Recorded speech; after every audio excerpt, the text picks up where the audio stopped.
오늘도 좋은 날입니다. 자, 오늘 하나님 말씀은 에베소서 이제 3장 말씀을 나누겠습니다.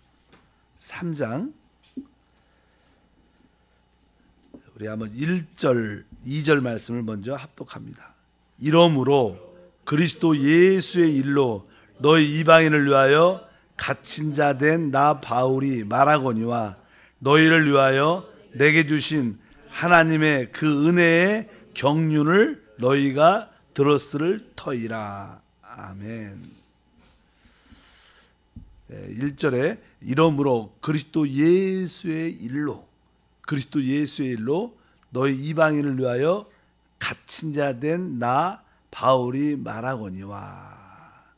특별히 2절의 뒷부분에 은혜의 경륜을 너희가 들었을 터이라 이런 말씀합니다. 은혜의 경륜, 이런 단어가 기록되어 있습니다. 원래 경륜이란 단어는 아주 여기서 말하면 하나님의 어떠한 뜻과 목적을 이루는 하나의 어떤 방법을 의미합니다. 경영하는 법. 하나님께서는 그 뜻이 있으신데, 목적이 있으신데, 하나님의 뜻과 목적을 이루는 그 경영하는 길을 의미하는데, 경륜이라는 단어가 그렇게 쉽지 않죠. 그래서 그것을 또 다른 뜻으로는 남들에게 나누어 준다, 분배한다, 이런 뜻을 가지고 있습니다. 옛날에 시대에는 아주 잘 사는 이 귀족들이나 잘 사는 어떤 지도자들은 이렇게 그 가정들이 풍성하기 때문에 항상 일을 하는, 음식을 준비하고 또 모든 일을 이렇게 해주는 이렇게 청지기들 같은 그런 일꾼들이 많이 있었습니다. 그 일꾼들은 바로 그 주인에게 필요한 모든 것을 이렇게 공급해주고 베풀어주고 도와주는, 원래 뭐 다 주인 거지만 그것이, 그래서 자기 것은 아니지만 주인의 모든 풍성함을 주인한테 서비스하는, 제공해주는 그런 일을 하는 사람들을 보통 우리가 청지기, 그래서 교회 안에서 우리가 한 번쯤은 청지기란 그런 단어를 많이 들었습니다. 청지기라는 것은 자기 것 소유는 아니지만 바로 주인의 것을 잘 관리하고 나눠주는 사람들. 그래서 우리가 결혼해서 그냥 자녀를 낳으면 자녀는 바로 우리의 것이 아니라 바로 하나님의 자녀인데, 하나님의 자녀를 우리가 이 땅에 사는 동안에 잘 어떻게 키우고 관리해서 하나님의 일꾼으로 세우는, 우리는 부모가 이 청지기적인 그런 직분의 모습을 가지고 자녀를 키워야 된다. 내 뜻과 내 목적을 이루는 것이 아니라 바로 하나님의 주인인데 하나님의 뜻을 이루어내는 그런 뜻으로 이제 나는 은혜의 경륜이란 그런 단어를 씁니다. 경륜이라는 것은 바로 청지기 직분을 말합니다. 한번 따라할까요? 청지기 직분. 그러니까 이제 사도 바울은 이제 그렇게 시작을 합니다. 오늘 가장 중요한 단어는 바로 은혜의 경륜, 바로 청지기 직분, 은혜의 청지기 직분을 너희가 들었을 것이다, 이렇게 말씀을 합니다. 실제로 성경에서 하나님의 뜻과 목적이 무엇인가, 왜 하나님께서 사람을 하나님의 형상과 모양대로 창조했을까, 이 전체적인 창세기부터 계시록까지 하나님의 큰 흐름을 보게 되면 하나님은 바로 하나님의 이 자신을, 하나님의 자신의 그 생명을 누구에게, 사람들에게 나누어 주는 것이 하나님의 뜻입니다. 우리도 뭐예요? 지금 하나님의 생명, 영생을 우리가 소유하고 있지 않습니까? 하나님의 뜻은요, 바로 하나님의 자신을 모든 사람에게 나누어 준다, 분배해서. 그 모든 사람들이 하나가 될 때 하나님을 표현하는 교회가 되고, 그래서 하나님의 이 경륜이라는 뜻은 그런 뜻을 갖고 있습니다. 하나님의 뜻을 이루는 길인데 어떻게 하나님의 목적이 이루어지는가? 그것은 바로 하나님 자신의 생명을 모든 자들에게 나눠주는 것이다. 우리 주님께서도 바로 하늘의 밀로 오셨고, 하늘의 밀이 땅에 떨어져 죽으면 많은 열매를 맺는 것처럼 바로 그분의 십자가의 죽음과 부활을 통하여 하나님의 생명이 모든 자들에게 분배되는 겁니다. 그래서 보통 우리가 그냥 사역자, 봉사자들은 어떤가? 우리가 전도한다는 뜻은 다른 뜻이 아니라 하나님을 다른 사람들에게 하나님의 생명을 나누어주는, 분배해주는 그런 일이 봉사와 섬깁니다. 이런 뜻으로 우리가 기본적인 이해를 해야 될 것입니다. 근데 그것이 뒤에 아까 보니까 하나님의 그 은혜의 경륜, 하나님의 그 은혜의 경륜. 뭐 하나님이 은혜란 단어도 여기서 이제는 중요한 의미를 갖고 있습니다. 원래 구약에는 율법이 있었죠. 그리고 근데 예수 그리스도로 말미암아 우리에게 은혜가 왔습니다. 자, 어떻게 보면 구약에서는 은혜가 있지 않습니다. 은혜라는 것은 그리스도를 의뢰하는 겁니다. 사실 은혜라는 것은 하나님을 우리가 소유할 때 그것이 최고의 은혜입니다. 근데 어떻게 우리가 하나님을 소유할 수 있어요? 어떻게 하나님을 얻을 수 있습니다? 바로 하나님은 오직 그리스도를 통해서만 얻을 수 있어요. 그래서 바로 그 은혜는 누굴 통해서 온 거예요? 그리스도를 통해서 왔다. 그러니까 율법은 모세로 말미암아 주어졌지만 은혜와 진리는 그리스도로 말미암아 온 것이다, 이렇게 말씀합니다. 그러니까 최고의 은혜는 사실 하나님을 얻는 것인데 그 하나님을 그리스도를 통해서 얻기 때문에 어떤 누구도 그리스도를 통하지 않고 하나님을 얻을 수 있지 않습니다. 그것은 다 가짜입니다. 세상에 종교가 있지만 그것은 다 짝퉁이지 진짜가 아닙니다. 왜? 그리스도를 얻을 수 있는, 하나님을 얻을 수 있는 길은 오직 그리스도를 통해서. 그리스도가 바로 그래서 은혜다. 그래서 오늘 보니까 은혜의 경륜, 바로 우리가 모든 자들에게 은혜를 공급하는 건데 그 은혜 봐, 그리스도를 그들에게 공급해 주시고 바로 그리스도가 우리 안에 이미 오신 줄 믿습니다. 그래서 우리의 봉사와 섬김은 바로 사람을 얻는 것은 다른 뜻이 아니라 바로 그들에게 은혜, 그리스도를 공급해서 하나님을 얻도록 우리가 봉사하는 것이 우리의 진정한 직분이고 청직의 직분이다, 이런 뜻으로 여기서 말씀하는 줄 믿습니다. 1절부터 이 말씀에 보면 이렇게 시작하죠. 이러므로 그리스도 예수의 일로 너희 이방인을 위하여 갇힌 자 된 나 바울이 말하거니와. 여기서 이제는 그리스도 예수의 일이 무엇이냐, 다른 것이 아니라 바로 하나님을 공급해 주는 모든 자들에게. 바울은 바로 너희 이방인을 위하여, 이방인을 위하여. 이방인은 자신이 아는 우리를 말하죠. 구원받은 성도들을 말합니다. 사도 바울은 여기 보면 누굴 위하여, 뒤에 보니까 갇힌 자 된 나 바울은, 실제로 나는 사도 바울은 이 에베소서를 감옥에서 썼습니다. 감옥에서. 그래서 그냥 어느 때 감옥에 있었는가 여러 가지 그 의견이 많이 있어요. 로마에 있었을 때 감옥인가, 또 로마에 가기 전에 이 가이사랴에서 로마로 가기 전에 한 2년 동안 거기에 구류돼 있었어요. 근데 거기에 감옥 같은 데 있었는데 거기서는 좀 이렇게 자유로가 없습니다. 감옥이 뭐 그냥 이렇게 딱 갇힌 게 아니라 어떤 뜰 안에서, 왜 지금 다른 사람들이 자꾸만 바울을 죽이려고 하니까 그 로마에서 하나님의 은혜로 말미암아 바울을 이렇게 보호하고 지켜주는 겁니다. 가택연금이라, 가택연금 이렇게 요즘에는. 그러니까 어떤 집안에 집어넣어 갖고 거기서 자유롭게 활동하고 밖으로 못 나가지만, 그래서 한 2년 정도 가이사랴에서 있었는데 아마 그때 쓰지 않았을까 이렇게 생각을 많이 합니다. 이미 에베소 교회는 이미 바울이 두세 번, 또 2년, 또 3년 정도 거기서 사역을 했기 때문에 에베소의 교회에 대한 이해를 아주 깊이 갖고 있죠. 그래서 이제 거기서 그래서 여기 보니까 갇힌 자 된 나 바울은, 그래서 아마 그때 그 감옥에서 하나님의 계시를 받고 이것을 썼다. 그래서 이 갇혔다는 뜻은 뭐 뒤에 보면 4장 1절 같은 경우에는 이런 표현도 있어요. 바로 갇혔다는 표현을 이렇게 말하죠. 4장 1절에 그러므로 주 안에서 갇힌 내가, 이렇게 주 안에서 갇혔다. 그러니까 실제로 사도 바울은 감옥에 갇혀 있었지만 그의 진정한 감옥은 예수라는 거예요. 사실 우리가 이제는 감옥이란 자리가 이렇게 묶여 있는 곳이죠. 활동이 자유함이 없는 곳이지만 실제로 너무나 우리가 신앙생활에서 너무 자유하면 그것은 또 우리 그리스도를, 하나님을 체험하는데 많은 문제가 됩니다. 우리는 적어도 예수 안에 갇혀 있어야 돼요. 예수가 나의 감옥이 돼야 된다. 이렇게, 그것이 사실 어떻게 보면 축복입니다. 그래서 여러분 모두도 이렇게 새벽에 늘 이렇게 나오는 것은 이 그리스도의 감옥 안에, 주 안에 이렇게 영적으로 갇혀 있기 때문에, 근데 그것이 어떻게 보면 조금 활동이 부자연스럽고 좀 불편할 수 있지만 하나님을 누리고 하나님을 깊이 알고 하나님의 계시를 깨닫는데 최고의 축복이 된다. 그렇지 않고 여러분들이 막 자유해서 막 가면 세상 일에 자유하고 다른 일에 자유하면 하나님을 만날 수 있는 기회가 많지가 않아요. 그래서 우리는 이 감옥에 갇힌 것이 그리스도 안에 갇힌 것이 축복인 것을 알아야 됩니다. 뭐 우리 사도 요한 같은 경우에서도 바로 그 요한계시록을 바로 밤모섬에서 기록을 합니다. 그것도 하나의 감옥이죠.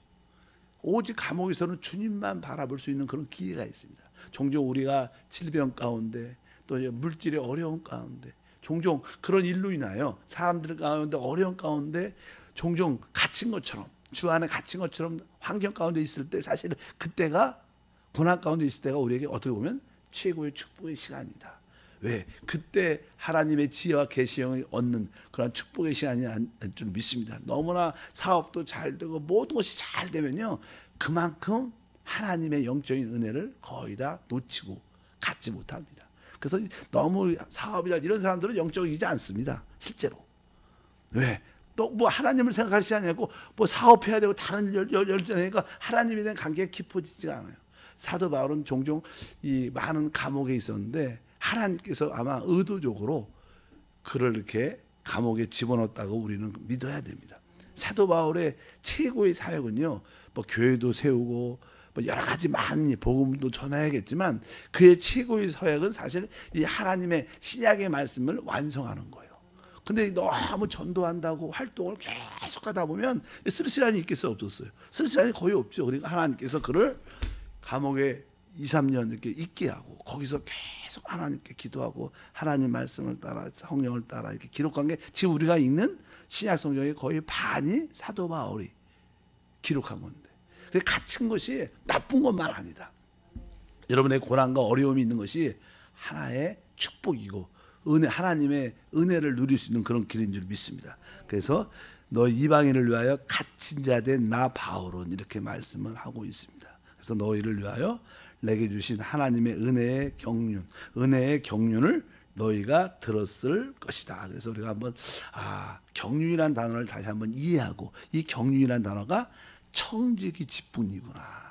그러니까 바로 우리는 은혜이신 그리스도를 남들에게 하나님의 그 생명을 남들에게 나누어 주는 것이 바로 우리의 봉사요, 우리의 섬김인 줄 믿습니다. 보통 여기에 뒤에 보면 이 일꾼이라는 단어, 사역자라는 단어가 많이 나옵니다. 일꾼과 사역자 이런 단어들은 우리의 봉사는 봉사자 뜻이 봉사자 사역자. 그래서 우리가 우리의 봉사는 그것은 우리의 사역자. 그래서 우리 한세교회는 뭐 선교사요, 사역자요, 동역자 이렇게 써놨잖아요. 그러니까 그 사역자라는 뜻은 봉사자라는 그런 뜻인데 우리의 봉사는 무엇인가? 바로 그리스도의 풍성함을 남들에게 공급해주고 하나님의 생명을 나눠주는 것이 진정한 봉사다. 이런 뜻으로 우리가 이해를 해야 됩니다. 이것을 누굴 위해서? 성도들을 위하여. 바로 우리 서로를 위하여 또 구원받지 못한 사람들에게 그러한 사랑을 나눠주는 것이 하나님의 뜻이다. 그래서 3장 8절 같은 경우에는 이렇게 표현합니다. 모든 성도 중에 지극히 작은 자보다 더 작은 나에게 이 은혜를 주신 것은 측량할 수 없는 그리스도의 풍성함을 이방인에게 전하게 하시고, 이 사도 바울은 이게 모든 성도 중에서 지극히 작은 자보다 더 작은 나에게 이렇게 말씀해요. 그러니까 사도 바울은 그 은혜의 청지기 그러한 직분을 가지고 있어요. 그 봉사자의 모습을 사역자가 됐는데 그 사역자인데 사도 바울만 그런 사역자가 아니라 여기 보면 뭐예요? 자기는 가장 작은 자 중에서 작은 자니까 사도 바울이 그런 작은 자로서의 그런 사역자, 봉사자가 된 것은 결국 우리 모두도 뭐예요? 그런 사역자하고 봉사자라는 거예요. 그 작은 자도 이런 일을 했는데 우리도 당연히 그 일을 해야 된다. 이런 뜻을 가지고 있어요. 그래서 우리 사역자들만, 목사들만, 주의 종들만, 이렇게 전도사 목사들만 이런 일을 해야 된다. 그것이 아니라 우리 모든 성도들은 다 그러한 어떤 직분을, 은사를 가지고 있는 것을 믿으시길 바랍니다. 우리 모두는 다른 사람을 살리고 회복하는 일을 우리 모두가 다 해서 우리 한세교회가 앞으로 부흥되려면 아까 늘 말했으면 우리 성도들이 한 사람씩 뭐 한두 사람이 막 30명, 50명, 100명 전도하는 것보다 모든 성도들이 한두 사람을 꼭 회복시켜서 하나님 교회로 이것이 진짜 교회에서 말하는 부흥입니다.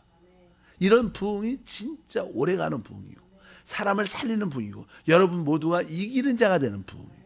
믿으시면 아멘. 제가 우리 사역자들에게 늘 그런 얘기를 많이 해요. 나의 꿈은 모든 성도들이 한 사람씩 전도해서 교회가 부흥되는 게 내 꿈이다. 한 원사에 있는 몇몇 사람들이 열심히 해서 교회가 부흥되는 것도 좋겠지만 왜? 우리가 다른 사람을 얻고 살릴 때 우리 모두가 이기는 자가 될 수 있고 그것이 하나님 기뻐하는 교회의 모습인 줄 믿습니다. 그래서 우리는 아까 8절에 측량할 수 없는 그리스도의 풍성함을 이방인에게 전하게 하시고 그러니까 우리 그리스도는 어떤 분이에요? 측량할 수 없는 그리스도의 풍성함. 그리스도 안에는 풍성함이 있습니다. 우리가 말씀하죠. 그분 안에는 창조의 능력도 있고 부활의 능력도 있고 초월의 능력도 있고 모든 것을 정복시키는 능력도 있고 모든 사람보다 머리가 되는 능력도 있는데 그분의 그 놀라운 풍성함을 남들에게 전하는 것이다. 그래서 우리가 그들에게 그리스도의 생명을 나눠주는 그래서 우리가 복음을 전할 때 결국 복음을 받아들인 사람들이 빨리 하나님이 그리스도로서 우리 안에 오시는 거구나. 바로 하나님이 우리 안에 오시는구나. 이것이 하나님의 뜻이구나. 이렇게 복음을 전해야 돼요. 그냥 교회 와봐. 예수 믿어도 축복받아. 질병 치유해. 이것이 뭐 나쁜 일은 아니지만 작은 일이죠. 그러나 그것이 목표가 아니라 진짜 복음을 받아들인 사람들이 하나님의 그리스도를 통해서 바로 우리 안에 오시는 것이 복음이구나. 그래서 우리는 참된 신앙생활은 바로 우리 안에 오신 하나님이신 그리스도를 아는 거고 그분을 체험하고 그분을 누리는 것인 줄 믿습니다. 그렇게 우리가 복음을 전해야지 그냥 교회 오는 곳으로 목적을 나타나지 하나님이 그들 안에 이렇게 부어지고 분배되고 나누어지는 것이 하나님의 뭐래요? 은혜의 경륜이다. 바로 그 청지기 직분을 청지기란 뜻은 우리가 보통 이렇게 식당이나 비행기 안에 스튜디오스 그런 웨이터 같이 그들은 음식을 서빙합니다. 음식을 서빙. 그들은 뭐 이렇게 음식을 조리하는 법을 가르쳐 주지 않죠. 손님들에게. 그냥 음식을 준비된 음식들을 잘 그들이 마음껏 먹을 수 있도록 이렇게 서빙하고 필요한 것을 갖다 주는 것처럼 바로 이 청지기 직분은 그런 겁니다. 우리가 조리법은 모를지라도 그 손님들이 마음껏 편하게 추울 때 뭐 담요를 또 이렇게 비행기 안에서 뭐 음료를 이렇게 전달해 주는 것처럼 바로 우리는 바로 그 측량할 수 없는 그리스도를 남들에게 이 공급해 주는 것이 우리의 봉사와 섬깁니다. 사도 바울은 자기가 그런 것을 가지고 있다 말씀을 합니다. 그래서 나는 은혜란 단어가 은혜. 그래서 나는 은혜란 단어가 바로 그리스도를 의미한다 이런 뜻을 가지고 있습니다. 그리고 나서 난 7절을 다시 한번 읽어보면 이런 말도 있습니다. 이 복음을 위하여 그의 능력이 역사하는 대로 내게 주신 하나님의 3장 7절입니다. 3장 7절에 보면 이 복음을 위하여 그의 능력이 역사하는 대로 내게 주신 하나님의 은혜의 선물을 따라 내가 일꾼이 되었다. 일꾼. 아까 말한 일꾼이라는 것은 사역자라는 단어고 봉사자라는 단어입니다. 내가 그냥 봉사자가 되었다. 내가 한세교의 봉사자가 되었다. 하나님 한세교의 사역자가 되었다. 한세교의 일꾼이 되었다. 이렇게 표현하는데 그 일꾼이 어떻게 되냐? 이거 보니까 내게 주신 하나님의 은혜에 뭘 따라요? 선물을 따라. 은혜의 선물. 원래 선물이란 단어. 선물이란 단어는요. 은사란 뜻입니다. 은사. 그러니까 이게 다른 말로 말하면 내게 주신 하나님의 은혜에 은사를 따라 내가 일꾼이 되었다. 그러니까 여러분들이 예수 그리스도를 생명으로 여러분 안에 이렇게 받아들이고 내 안에 있는 예수의 생명을 여러분들이 체험하고 누리게 되면 여러분들은 어떤 은사가 나타난다는 거예요. 그 은사를 따라서 하나님을 섬긴다는 거예요. 그것이 봉사라는 거예요. 내가 만들어서 하는 것이 아니라 내 안에 계신 하나님의 그 생명을 여러분들이 믿음으로 누리게 되면 여러분들은 자연스러운 어떠한 은사, 선물이 나타나는 은사가 나타나는데 예를 들어서 제 이제 몸에 이렇게 그냥 피가 흐르잖아요. 신경과 피가 쭉 신경은 원래 다 있고 피가 흐르는데 피가 이렇게 흐를 때 손에도 이렇게 피가 다 이렇게 흐르고 돌아가잖아요. 그러니까 손은 이렇게 이거 잡을 수 있는 그런 어떤 능력이 있어요. 이렇게 손은 다른 것도 잘 몰라도 이 손 같은 것은 이게 잡을 수 있는 능력이 있는 것처럼 피가 잘 통하면 자연스럽게 이 피에 내 생명을 누리게 되면 어떤 활동할 수 있는 능력이 생깁니다. 마찬가지로 여러분 안에 예수의 생명을 이렇게 누리게 되면 자연스럽게 여러분에게 어떠한 능력이 생기게 돼요. 그 능력을 따라 하나님을 섬기는 것이 봉사라는 거예요. 그래서 여기 보면 그런 뜻입니다. 하나님의 은혜의 선물을 따라. 그러니까 하나님께서 하나님의 은혜, 우리에게 계신 은혜를 마음껏 누리게 되면 어떠한 기능이 나타난다. 여러분들이 하나님의 은혜를 교회 안에서 많이 하다 보면 어떤 성도들은 진짜 이렇게 찬양의 은사가 있어서 또 성가대로 기쁨으로 봉사할 수도 있고, 어떤 분들은 이게 하나님의 은혜를 누릴 때 또 남들을 살리고 싶은, 전도하고 싶은 그런 뜨거운 감동과 은사가 있어요. 말도 잘 열리고. 어떤 분들은 다 그렇지 않죠. 어떤 분들은 남들한테 말하는 게 담대해지고 아주 다른 사람들의 영혼들이 아주 불쌍해 보이고 그런 마음이 드는 거예요. 그것은 뭐예요? 나에게 하나님이 은사로 주신 거예요. 그래서 이 말을 하지 않고는, 전도하지 않고는 견딜 수 있는 그런 마음들을 주신다. 그래서 그것은 선물이라는, 선물. 내가 만든 게 아니라 자연스럽게 하나님이 주셨기 때문에 그것을 선물, 은사라는 단어는 똑같은 단어입니다. 그러니까 은혜의 선물을 따라. 그래서 하나님께서도 여러분 안에 계신 그리스도를 마음껏 누리게 되면 여러분이 가지고 있는 그런 은사, 선물을 느끼게 되고 그것을 따라 하나님을 섬기는 것입니다. 그것이 바로 봉사인 줄 믿습니다. 사도 바울은 바로 그렇게 우리에게 설명을 합니다. 우리가 이렇게 하나님께서 주신 그 청지의 직분, 하나님을 우리가 분배받아서 우리 안에 영접해서 안에 계신 하나님의 생명을 마음껏, 그리스도의 풍성을 마음껏 누리게 되면 우리는 이제 섬기는 어떤 은사가 나타나서 그 은사를 가지고 다른 사람을 섬기게 되죠. 그럴 때 그것을 전체적으로 교회라고 말합니다.